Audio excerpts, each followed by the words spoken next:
Radio Morata. Servicios informativos.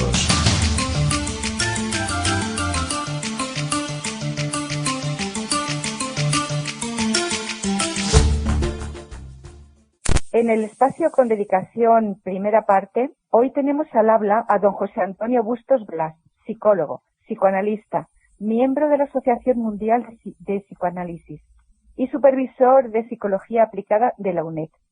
Buenos días, señor Bustos. Gracias por aceptar esta entrevista para Informativos de Radio Morata. Me alegro, porque sé que está usted muy ocupado. Buenos días, Araceli. Encantado y agradecido porque hayas contado conmigo. Muy bien. Bueno, pues vamos a explicar. El psicoanálisis es una psicoterapia de la que se oye hablar, pero a pesar de ello resulta bastante desconocida. ¿De qué se trata cuando se habla de psicoanálisis? ¿Es una psicoterapia como otras? Sí, es cierto y no deja de sorprender que siendo una de las teorías más influyentes del siglo XX, una teoría sobre las ciencias humanas, digamos, donde tantos conceptos, por ejemplo, fundamentales de la teoría han pasado al lenguaje común, como inconsciente, represión, mecanismos de defensa, complejo de Edipo, neurosis, sentimiento de culpa, que todo el mundo usa de manera habitual, pues que a pesar de esto sea una teoría desconocida. La sensación que hay es que a la gente cuando se le habla de psicoanálisis queda un poco advertido, decir, uy, parece que eso tiene peligro. Pero el psicoanálisis en realidad busca, como otras teorías, dar cuenta del hecho humano, de lo más específico de lo humano, a diferencia de lo animal. Hacer del lenguaje el principio básico y diferencial de lo humano. ¿Y todo esto cómo se concreta en la práctica terapéutica? Más o menos esto que estamos hablando. Bueno, hay elementos antes de poder plantearse cómo opera, porque este hecho de que el lenguaje se instale como condición del ser, nos lleva a ilumina dos aspectos que conforman el campo de actuación del psicoanálisis. Uno son los procesos inconscientes, un concepto malentendido porque el inconsciente no es el lado oscuro de la subjetividad, tampoco es lo contrario a la conciencia. Y si nos atreviéramos a hacer una definición sencilla del inconsciente, podríamos definirlo como el nombre que se le da a la diferencia que existe para cada individuo entre lo que creemos ser y lo que somos en realidad. Y el segundo campo es el campo de la sexualidad, una cuestión que también la gente sabe, el psicoanálisis y la sexualidad, pero que también, como otros conceptos, ha sido traspasado al lenguaje común con poca fidelidad al concepto. Porque la sexualidad para el psicoanálisis no es la genitalidad ni el erotismo. Para el psicoanálisis la sexualidad es el proceso por el que acabamos identificándonos como hombre o mujer. Y además abarca toda la relación con nuestro propio cuerpo y la relación con los demás. Pues entonces, esto sí. Sigue. No, es que te iba a decir que me recuerda, porque tenemos un programa precisamente los sábados por la tarde, que, ahora a ver si me acuerdo cómo se llama y sigue diciéndome que ahora te digo cómo se llama el programa, y es que me recuerda muchísimo lo que estamos hablando. Sí, es de psicología, de psicología, bueno, pues, sí. Y continúo dando un poco cuenta de la práctica clínica. Podríamos decir que el psicoanálisis, sin dejar de ser una psicoterapia cuyo fin es la mejora sintomática del sujeto y que se ejerce por medio de la palabra, como otras psicoterapias, aporta diferencias significativas. Por ejemplo, el síntoma no es el signo de una disfunción bioquímica ni de un déficit del aprendizaje. Podemos decir ni trastorno ni enfermedad. El síntoma es la señal de un conflicto psíquico, un conflicto personal o subjetivo. El psicoanálisis toma el síntoma por el sufrimiento que comporta, no por la condición de enfermedad que suponga. El psicoanálisis tampoco es una práctica prescriptiva. No evalúa, no juzga, no clasifica y no prescribe líneas de acción. No es una guía emocional. Hombre, y es tampoco cuenta. Es complicado un poco. Tampoco cuenta con protocolos generales de aplicación, porque el psicoanálisis opera caso a caso. Cada caso tiene sus condiciones y sus necesidades. Y no tiene una duración predeterminada tampoco. Cada uno concluye cuando considera que ha alcanzado lo suficiente. Y está indicado, digamos, para gente, me gustaría decir esto, que se toma en serio su vida y el sufrimiento que conlleva. No sirve para quien espera que el terapeuta sepa lo que le pasa y tenga el remedio. Sí, pues es muy interesante, y es lo que te quería decir antes, que tenemos un programa de filosofía que se habla muchísimo también de esto. Tiene bastante que ver, ¿verdad? Sí. Porque el psicoanálisis se asimila a las grandes disciplinas que tratan sobre el hombre. Filosofía, antropología, sociología. Está además en continuo intercambio con estas disciplinas. Pues vamos a hablar sobre el libro que eres compilador. Se llama, el título es Psicoanálisis y discurso jurídico. Jurídico, ¿verdad? Se vende con el subtítulo Causas y consecuencias de los actos humanos. ¿Define esto el resumen de sus contenidos? No, ya sabemos que los mensajes de marketing buscan ser píldoras muy concretas, pero que acaban reduciendo. En el libro lo que ocurre es que se desarrollan conceptos fundamentales de la teoría. Se diferencia de otros desarrollos, porque hay muchos libros de psicoanálisis, por el empeño que hubo de procurarlos más sencillos, de modo que sean accesibles a un público más general. Otra vez, no es un libro de consejos, no es una guía para el buen vivir, sino que es una reflexión sobre los aspectos relevantes de la vida psíquica, digamos decir, sobre aquello que llamamos cada uno ser, mi ser, lo que yo soy, o incluso sobre la experiencia de estar siendo. El objetivo era acercar las propuestas psicoanalíticas a otras disciplinas, a través de repensar las grandes preguntas no resueltas sobre lo invariable, que es la locura, existe la normalidad, de qué se tratan los sentimientos de culpa, qué sentido tiene el mal, de qué se trata la violencia de género. Un texto que pretende ser útil a aquellos que se quieran aproximar a la teoría psicoanalítica. Este libro nos ayudaría, digamos, más a comprender este mundo del psicoanálisis. Si pregunto que cómo se concibió este libro, ¿cómo fue? Sí, fue buscando esa interlocución con disciplinas distintas.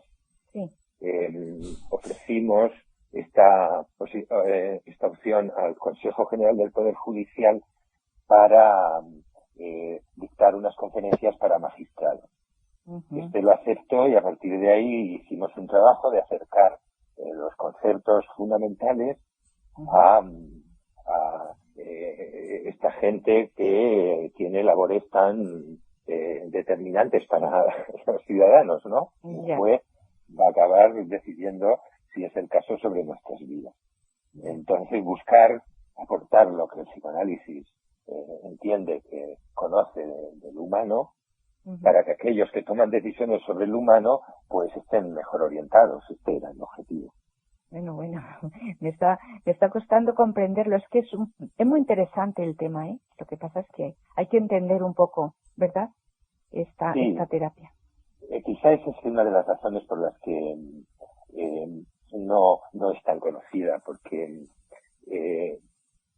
en definitiva aborda una dimensión del humano altamente compleja, como es lo psíquico. Y lo complejo es muy difícil traducirlo a sencillo. Sí. Y ya es imposible traducirlo a simple. Claro, esto sería final, muy bueno pues profundizar en ello, pero claro, para ir avanzando. Como hemos anunciado, eres miembro de la Asociación Mundial de Psicoanálisis a través de la Escuela Lacaniana de Psicoanálisis, que está radicada en España. ¿Podríamos decir que la escuela es un instrumento para el desarrollo de la investigación? Sin duda, pero no solo para el desarrollo de la investigación, es un espacio vital para la práctica del psicoanálisis. No es solo un mero instrumento para defender intereses corporativos, y tampoco solo para hacer investigación. Podríamos decir que la escuela, respecto al psicoanálisis, sostiene, difunde y profundiza. Sostiene a través de la formación teórica y a través del análisis personal. El psicoanalista psicoanalizado. Condiciones fundamentales para la práctica. Y también sostiene a partir del control. Difunde a través de congresos, publicaciones, web, biblioteca. Por ejemplo, la biblioteca es muy interesante porque es de acceso público y tiene un material amplio y rico sobre el psicoanálisis.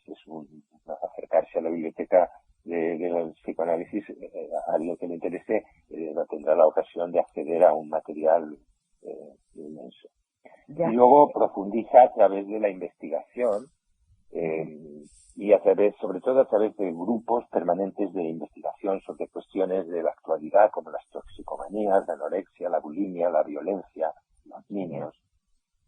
¿Y por qué creer en las últimas décadas creemos que ha aumentado tanto el consumo de psicoterapias y psicofármacos? ¿Estamos todos locos? ¿O cómo es esto? Bueno, Pascal explicaba que existen, para él decía que el género humano se divide en dos tipos de locuras. Sí. La que él decía, la locura común, la locura de todos y de cada uno, las manías, las locuras, las pequeñas locuras, y las locuras de solo algunos. Y decía que de esta es de la que hay que protegerse. Con las demás estamos arreglados, pero con esta hay que protegerse. Y respecto de la expectativa, una anécdota de Freud en Estados Unidos a principios del siglo pasado, que después de unas conferencias en una rueda de prensa una periodista le preguntaba si él era optimista después de todos los avances que había en ese tiempo, los laboratorios de psicología, la farmacología que iba avanzando, estas teorías que llevaba Freud, que si era optimista respecto del sufrimiento humano. Y le contestó diciendo que le dice, mire señorita, cada vez somos más y vivimos más aglutinados, por lo tanto cada vez vamos a necesitar más normas, más leyes que nos regulen y nos limiten. Y como usted sabe, yo planteo que una de las causas del malestar es la ley. Dice, y si no vamos por este camino y tomamos el camino contrario, enfocamos hacia las cavernas. Dice, pues no, señorita, no soy muy optimista. ¿No? Como diciendo, al ser humano le va a tocar sufrir. Sufrir. ¿Y podemos esperar una cura? En ese sentido, no. Un poco difícil, ¿no? Desde luego nunca se ha dado en la civilización una tan compulsiva y tan masiva búsqueda de soluciones curativas. Ya. De hecho, se podría sostener que la historia de la humanidad es la historia de sus medios curativos y de consuelo. Se podría hacer una historia en relación a qué épocas, qué medios curativos se daban, desde la mandrágora al Prozac, podemos decir. Entonces, me parece que curarse en cuanto que el hombre va a alcanzar la felicidad, yo no me quedaría muy tranquilo con esta oferta. Ya. En cuanto al reciente confinamiento por el que hemos pasado y posterior desescalada en la que estamos ahora mismo, en esta situación así es mayor la demanda de esta terapia. Bueno, no, yo no puedo discriminar, ni en la escuela se plantea nada de esto, que haya más demandas por estas urgencias. Uh-huh. Donde sí aparecen las demandas por estas urgencias coyunturales es en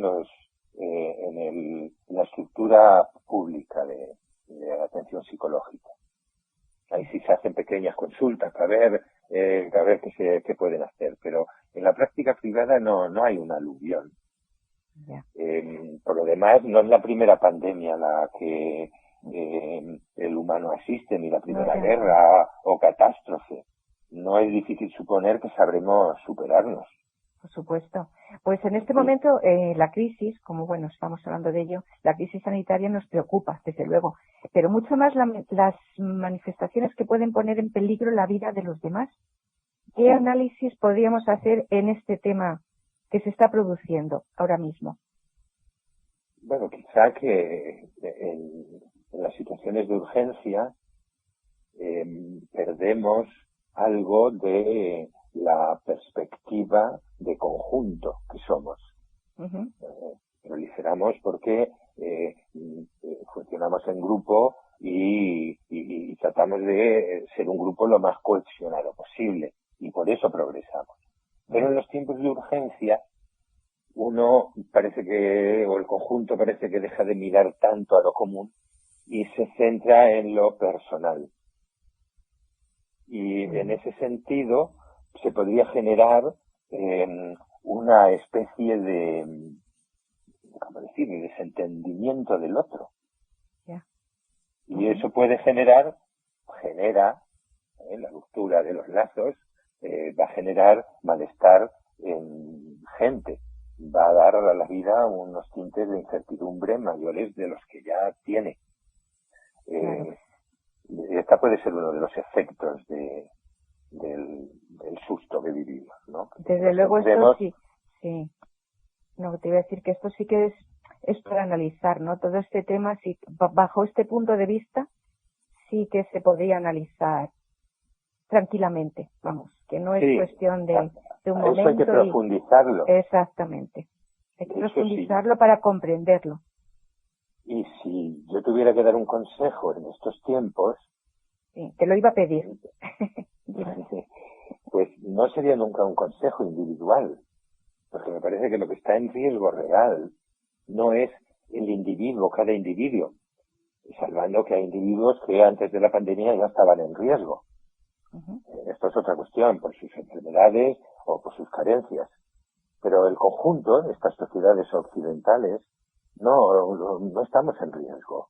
Podemos salir un poco más pobres o más preocupados de esto, pero no se va a cerner sobre nosotros un riesgo mayúsculo. Pero sí sobre el lazo social. Y yo, si tuviera que dar un consejo, diría que la posición más rentable sería un ejercicio de altruismo y solidaridad, ¿no? Eso sería lo mejor, ¿verdad? Sí, porque eso reforzaría los lazos sociales, que es el conjunto de la sociedad, que es de lo que nos alimentamos cada individuo. Efectivamente.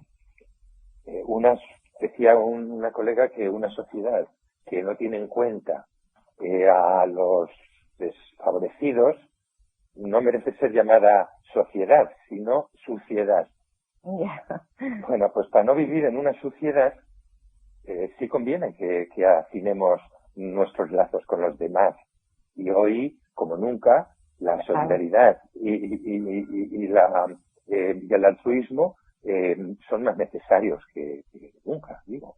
Y por suerte creo que sí, que bueno, pues se ha demostrado que sí, que estamos preparados para ser solidarios, porque en realidad se está demostrando, a lo largo de todo este tiempo, esta pandemia, sí que se han visto muchas personas dispuestas a colaborar.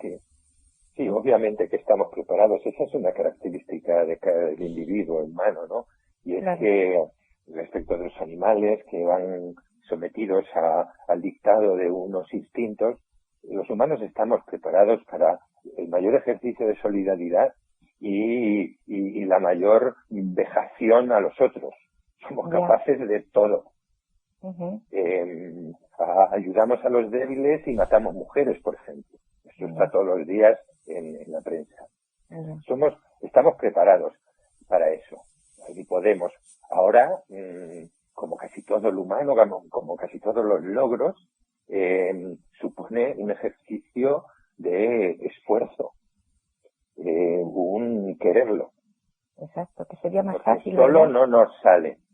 Claro. Desde luego que sería más fácil. Pero Pues, sobre todo más rentable para cada individuo, porque, repito, nos alimentamos del conjunto. Nos alimentamos de que nos reconozcan, de que nos quieran, de que cuenten con nosotros, de tener... Por eso en este confinamiento mucha gente se ha puesto tan nerviosa, porque ha roto lazos. Efectivamente, así es.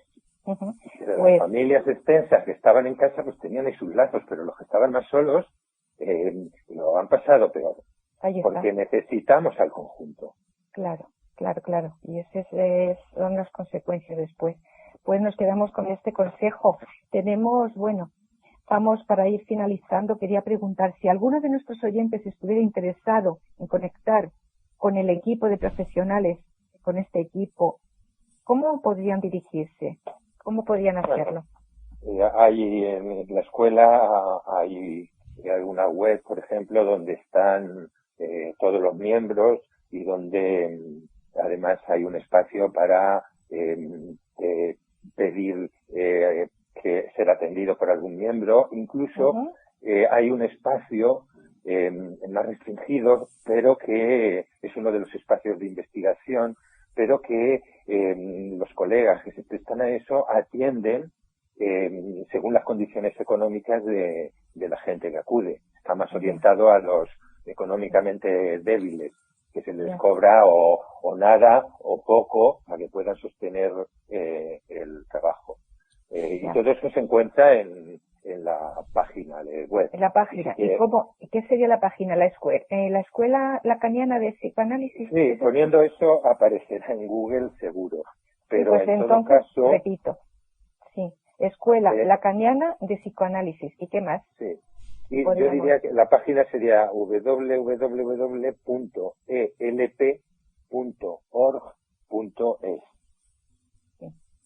Con esa dirección en el buscador se entra directamente. Repítelo, por favor. Sí. www.elp.org.es.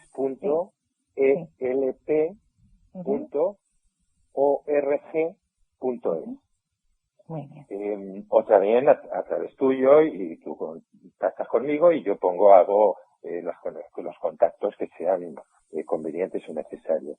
Muy bien, pues sí. Nos vendrá bien porque si algún oyente quiere conectar o quiere saber algo más, pues sí. Sí, además la escuela tiene muchos de los espacios, como he dicho antes, que difunde. Una de las vías de difusión son las conferencias que se imparten en la escuela abiertas.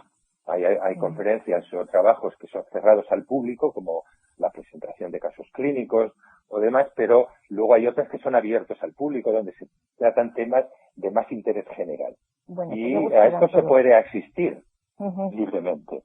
Vale, pues ya toda esta información se adquiere en esta página, se puede buscar en Google, en el buscador.